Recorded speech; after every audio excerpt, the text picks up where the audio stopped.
بسم اللہ الرحمن الرحیم۔ ماہ محرم کے اہم واقعات۔ عربوں نے اسلام سے پہلے قمری مہینوں کے نام استعمال کیے ہیں اور پھر وقت گزرنے کے ساتھ ساتھ عرب میں کچھ ناموں پر اتفاق ہو گیا اور عرب علاقے میں رائج ہو گئے، اور یہ وہی صورت تھی جو آج کل ہمارے ہاں معروف ہے۔ نیز یہ 5ویں صدی عیسوی کا واقعہ ہے، جو کہ نبی علیہ السلام کے 5ویں دادا کلاب کا زمانہ تھا۔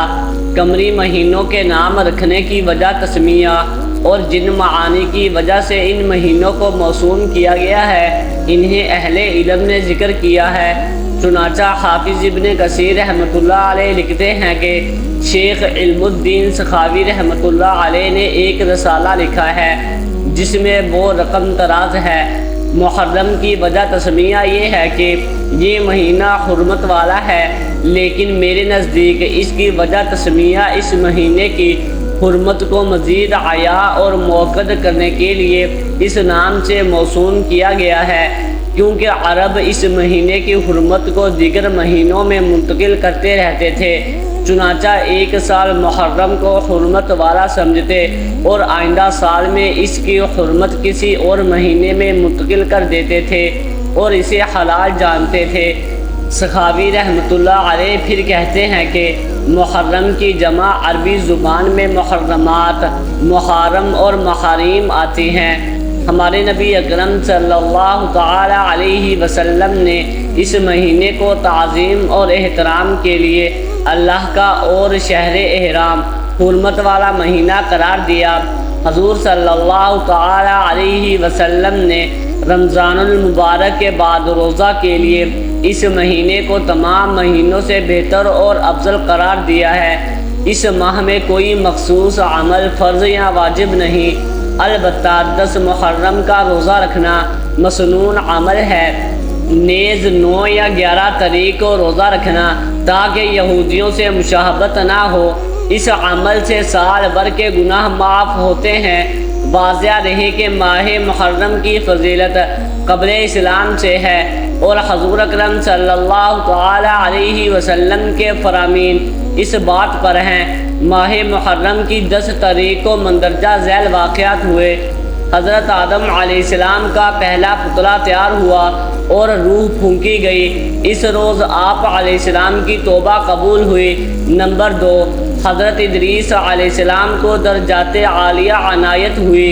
نمبر 3، حضرت نوح علیہ السلام کی کشتی پہاڑی پر رکی۔ نمبر 4، حضرت ابراہیم علیہ السلام کو نار نمرود سے نکالا گیا۔ نمبر 5، حضرت یوسف علیہ السلام کو جیل سے چھٹکارا ملا۔ نمبر 6، حضرت یعقوب علیہ السلام کی بینائی لوٹائی گئی۔ نمبر 7، حضرت موسیٰ علیہ السلام نے فرعون سے نجات پائی۔ نمبر 8، حضرت عیسیٰ علیہ السلام کو زندہ آسمان پر اٹھایا گیا۔ نمبر 9، اسی روز اہل مکہ غلاف کعبہ کو چڑھایا کرتے تھے۔ نمبر 10، حضرت امام حسین رضی اللہ تعالی عنہ کی شہادت بھی اسی روز ہوئی۔ نمبر 11، قیامت بھی اسی روز قائم ہوگی۔ بنو ہاشم کا مقاطعہ۔ بنو ہاشم یکم محرم 7 نبوت کو قریش نے ایک ظالمانہ تحریر کے ذریعے حضرت حمزہ رضی اللہ تعالی عنہ اور حضرت عمر رضی اللہ تعالی عنہ کے حلقہ اسلام میں داخل ہونے کے بعد بنو ہاشم کا مقاطعہ کر کے انہیں قاطع شعیب بن ابی طالب میں 3 برس تک محصور کر دیا گیا۔ 15 نبوت میں حضور اکرم صلی اللہ تعالی علیہ وسلم کے خاندان اور جان نثاروں کو اپنے گوروں کو واپسی نصیب ہوئی۔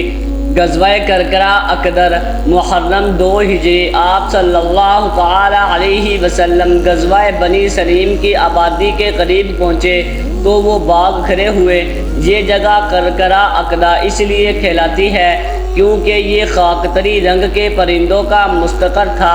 غزوہ خیبر 7 ہجری خیبر ملک شام کی طرف ہے، جہاں کئی قلعے تھے اور یہاں یہود آباد تھے۔ حضور اکرم صلی اللہ تعالی علیہ وسلم کے ساتھ 1400 پیادوں اور 2 سواروں کا لشکر تھا۔ ام المؤمنین ام سلمہ رضی اللہ تعالی عنہا ہم رکاب تھی۔ 10 سے زیادہ دن محاصرہ رہا۔ مختلف بادشاہوں کے نام حق کی ترسیل۔